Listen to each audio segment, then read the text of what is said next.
Well, hello there. This is Virtuoso Chess Noob, learning and having fun with chess. Today, I've got 3 more games where I play in the romantic style in the opening, getting a relatively quick win. Now, in the last video I made, I spoke about how the romantic style isn't just about relentless aggression. It's also about taking advantage of your opponent's mistakes. In fact, a very solid way to play the romantic style, romantic openings, is to start with an opening where you've got possibilities like 1, e4, e5, and when your opponent makes a mistake, which almost always happens at the beginner intermediate level, to not let that opportunity go to waste. And a lot of the openings that are described in chapters in my new book, Become a Chess Assassin, on Amazon now, get your copy for Christmas, follows this basic schema. So one of the most common mistakes that can happen is when your opponent brings their queen out early. Sometimes it's perfectly valid to do so, but it's just so easy to make an inaccuracy or a mistake in the early part of the game with your queen.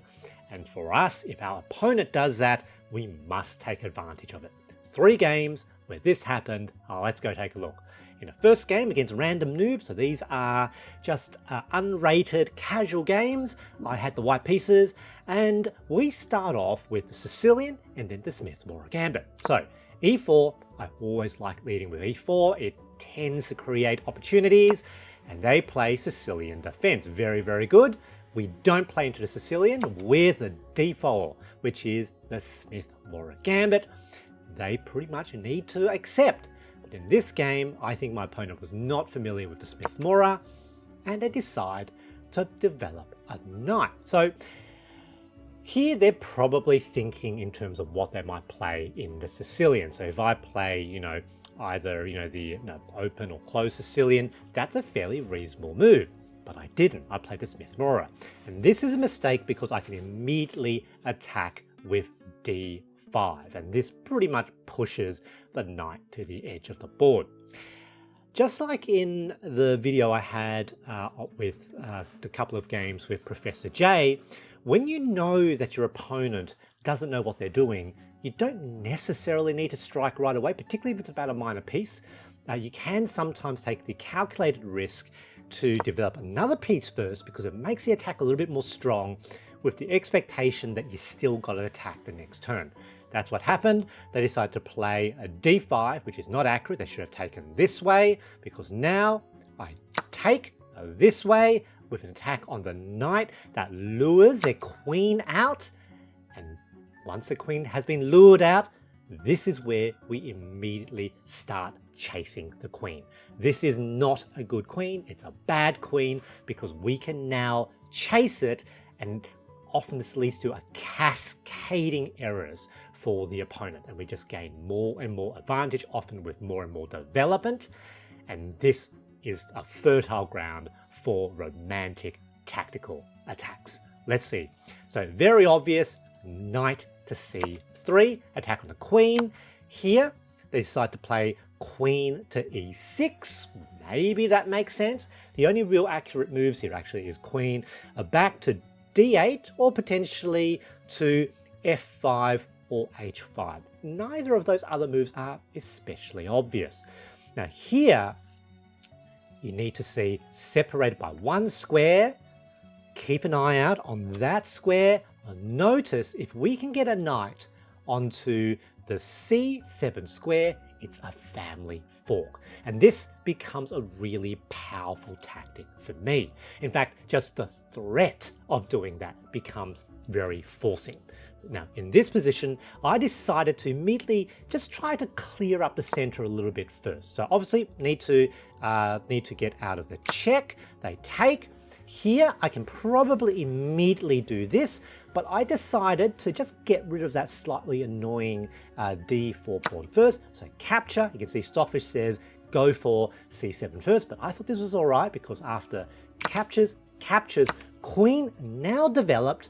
Now I have the opportunity to get to c7.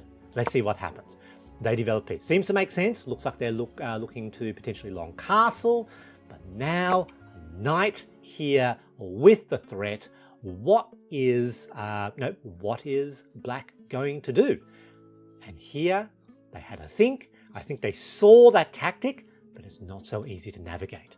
In this position, what they actually had to do was to notice that they did need to defend the c7 square, and the best move was actually to move the rook this way. A little bit hard to contemplate because they're thinking potentially of long castling. So they move the queen. This move does seem to make sense. It defends the c7 square. It looks like they have an attack on my hanging c2 pawn. It doesn't work because now I have a very delicious move. I'm really proud of this move that I found. The chess.com analytic engine calls this a brilliancy, which is bishop to b5. Attacking the queen. It looks like it's hanging, but just like before, they can't take because family fork. But, you know, it's attacking the queen. What are they going to do? They decide to take. Seems like a logical move. That's why they moved the queen there. The correct move is queen back to c8. Again, a little bit hard to see. They take. That's a blunder, and it's a blunder because bang, capture, it's check. Now, here, black actually needs to accept that their queen is lost. That's how bad this position is. King captures the bishop is actually their best move, and now discovered check with an attack on the queen, and the queen is lost. This is actually black's best move, losing the queen. That's very, very interesting. Now, in this position, black, again, probably saw that, couldn't contemplate losing the queen right away, so they sidestepped their king to d8, but now bishop back with an attack on the queen, very forcing. Now, Stockfish calls this not the most accurate move because they can push their e-pawn to e5, which, you know, it's still completely losing, but it's not quite so forcing for me. But after this move, what's the obvious thing? It looks like their queen has to move. Now, have a look at this position, potentially after the video. Every single queen move that black can make has the queen trapped. Now, they make what might be the least looking like the queen is trapped move, which is queen to f5. It doesn't matter because bang, same idea, discover check with an attack on the queen. And look, if the queen tries to block the check, that square is covered by my bishop and queen. So they can't do anything. King moves, we capture, and now I pull their black's king out onto the A file. There we go. Check, check, you know, with the two bishops and the queen on the edge of the board, bishop and queen on the light squares, bang, and that is checkmate. Absolutely delicious. Very, very nice romantic attack. Let's look at game two. Game two, I have the black pieces. This is an interesting game. White starts with the queen's pawn opening. So queen's pawn opening often leads to positional type games. I don't like that. So as you know, immediately the England gambit. They accept that is their only good move. And here, I was playing this game actually on my tablet, the Samsung Galaxy S7 Plus, I think. And so I was moving, you know, on the chess.com app with my finger, and I actually dragged the wrong piece. I was planning on playing the very normal knight c6 in this position with attack on the pawn. I accidentally grabbed the c pawn instead, and here, whoops, that's obviously a mistake. Now, once you make a mistake, that's okay. Let's see what happens. All right, so they develop the knight. Makes a lot of sense with developing move. What I'm going to do is I'm going to still pile pressure on that e5 pawn. So their advanced e5 pawn, if I put pressure on it, potentially clarifies the center, potentially give me an attack. All right, the d6. If they take, I get to take that back with a developing move. No, they decide to develop their bishop. That's okay. That's a mistake. It's a little bit slow because now I add another attacker. Not the most accurate move, but very tricky, piling on the pressure. Here, they wasted a tempo moving their bishop twice. That's okay. I take, they take, bang. Now with another attack, they bring the queen out. Remember, when the opponent brings out their queen, very often it's difficult to play accurately unless you know that it's a line of theory. So here, immediately I attack the queen. Not the most accurate move. You can see Stockfish doesn't like this. White can potentially cover this, but they need to move their queen to the right place. It's not easy to find. It forces them to move their queen, aiming for that cascading error, particularly at the beginner intermediate level. They move their queen to e4. This is a blunder because this pins their bishop, basically, which means f6 is now very strong. But I decide to not play that. I did see that in the game. I'm going to attack their queen again.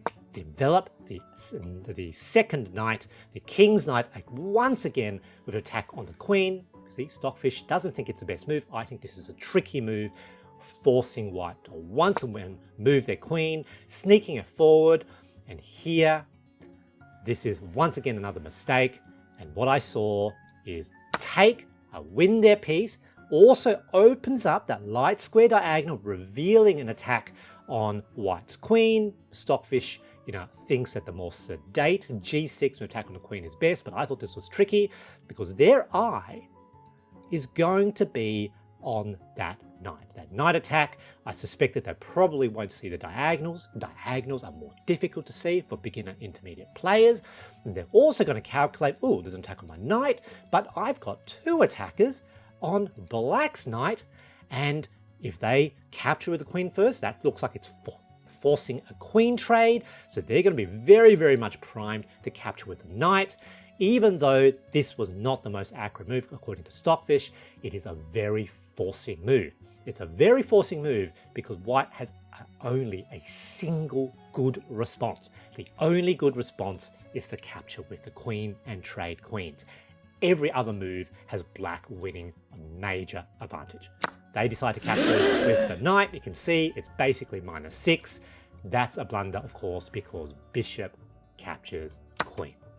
And now it's very simple, completely winning material. Now, one of the ways to play these positions is just to simplify. Force piece trades move into a winning endgame. Often very reasonable to play like that as well, but keep an eye for beautiful tactics. Because when you play romantically, you're not playing just to win, but you're playing to win with style. Now, they move the knight backwards. Here, very simple, willing to trade pieces, so let's just whack that.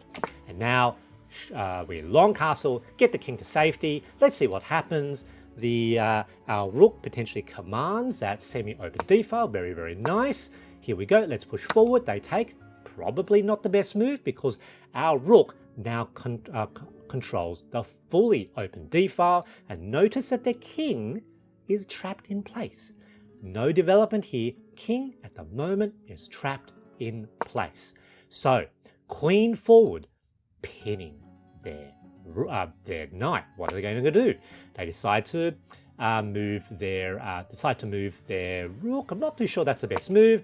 Knight now forward, of course, pinned. They can't do anything. This knight covers, notice, covers the f2 square. And the potential pattern is coming here. They attack the queen. I actually predicted that they were going to do that. I'm going to now sacrifice my queen. I saw this tactic coming on, so I almost immediately snap played bishop to c5. It's a brilliancy, and this only really works if you make the move right away. You have to see the tactic right before, because otherwise they're going to go, why are they sacrificing the queen? That doesn't seem to make a sense. But here, they thought it was oh no, my queen. They thought I made a mistake. They couldn't resist, captured the queen. It's a blunder, mate in one, and very, very nice combination. Bishop captures pawn on f2 with check. The king jammed against the force field of the fully open d-file controlled by my rook. Beautiful, beautiful checkmate. Good game, GG. Now let's look at the third game. Third game, once again, I have the white pieces. So let's flip that around. And here, my opponent plays the Scandinavian defense. The Scandinavian is one of the openings where it's perfectly reasonable to bring your queen out early. But for beginner intermediate players, often they're not too sure what to do with the queen once is out. And this is something for Scandinavian players. You do actually need to know a little bit of opening theory. It's probably a little bit more difficult to play than some of the other standard e4, e5 lines. All right, e4, Scandinavian defense. Of course they take back with queen, knight to c3 with an attack on the queen. And in this position, there's basically two really standard moves. So the OG, the original move, Scandinavian is one of the, I think actually it is the oldest described named opening for the black pieces. It is queen back to d8. That's the Valencian variation, the very first black opening for black that was described over 500 years ago. Now in the, I think, early 20th century, Scandinavian was very rarely played at that point, but two chess masters really played the Scandinavian quite frequently and developed the theory. One was Joseph, the Black Death Blackburn. He tended to play the Valencian variation, queen back to d8. But the other was Jacques Mises, who played queen to a5, keeping the queen active, keeping the queen on the board, and that is now considered the main line. At the beginner intermediate level, very, very often black won't really know what to do, and in fact move the queen somewhere onto the, well, probably not that move, somewhere onto the e file with check, and that's generally a mistake. So this is what happened: queen e5 with check. We block the check with the bishop, and now they play a move. It's okay. We now chase the queen. That queen is not in the right place. Other knight with an attack, forcing the queen to move again. And here, once again, we just develop. What are they going to do? They decide, don't like that. Let's get the queen all the way back to d8. But notice, 1, 2, 3, 4. This is the end of turn 6. First 6 turns, 4 of those turns had the queen move, resulting in white having a massive advantage in development. This is a potential problem with the Scandinavian if you don't know what you're doing. Very simple. Now, short castle, black literally have no pieces developed. That now gives me, with the white pieces, plenty of opportunities to try to get an attack. Not so simple initially, because when the opponent hasn't developed anything, there's no obvious weaknesses either. They decide to fling out their bishop. That doesn't make a lot of sense. I now develop my bishop. So my goal here is to make probing moves, provocative moves, seeing whether or not we can hit black for a winning tactic. So bishop to f4 here, what we're doing is potentially having an attack on c7. Now they potentially saw that, they decided to trade away their bishop for the knight, but that's okay. Once again, black is left with no development. I'm completely fine. Now, next steps, so they develop their knight, that's fine. I move my rook to the semi-open B file. There's one other semi-open file, potentially that's what I'll do as well. So here, they're forced to waste a turn playing B6. The other rook, on the semi-open E file, another probing sort of move. They decide to, do a fianchetto move. I can see that that makes a bit of sense. Now we're going to do another probing provocative move, which is bishop to b5 with check. The whole idea of this move is to tempt black to play a very natural move, which is c6. They do that, but of course this turns that bishop into a bad bishop. It's blocked in by their pawn. That's what I was aiming for, bishop back. Here they realized their bishop was bad. They decided to play it this way. I thought about playing c4, keeping that bishop bad, but I thought if they captured, I'll activate my queen. Now Stockfish thought that my idea wasn't the most accurate move, but I thought it was okay. But you can see here, another provocative tactic, pinning their knight, trying to restrain black from having any development. They exchanged their bad bishop for my bishop. So this was actually better for black than for me, but I still have more development. I thought it was still fine for me. All right, They now push a b pawn. That's not the most accurate move. They needed to develop. So I now leap my knight forward. Not entirely sure where I'm going to be at. Let's see what happens. There's potentially an attack there, but it is defended. What are they going to do? They push their c pawn forward now. Notice the open light square diagonal. And so another probing move. Will they see it? Diagonals are hard to see for beginners. Queen f3. Stockfish didn't think it was the most accurate move, still completely winning though.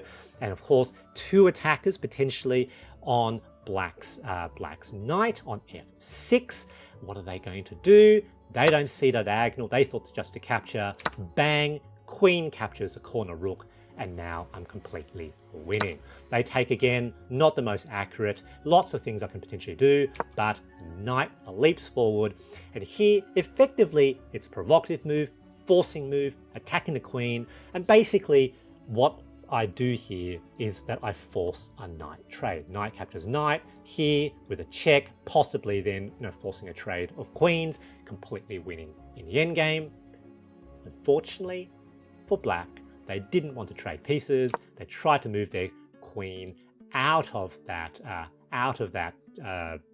potential attack. It's a blunder. Blunders mate in two.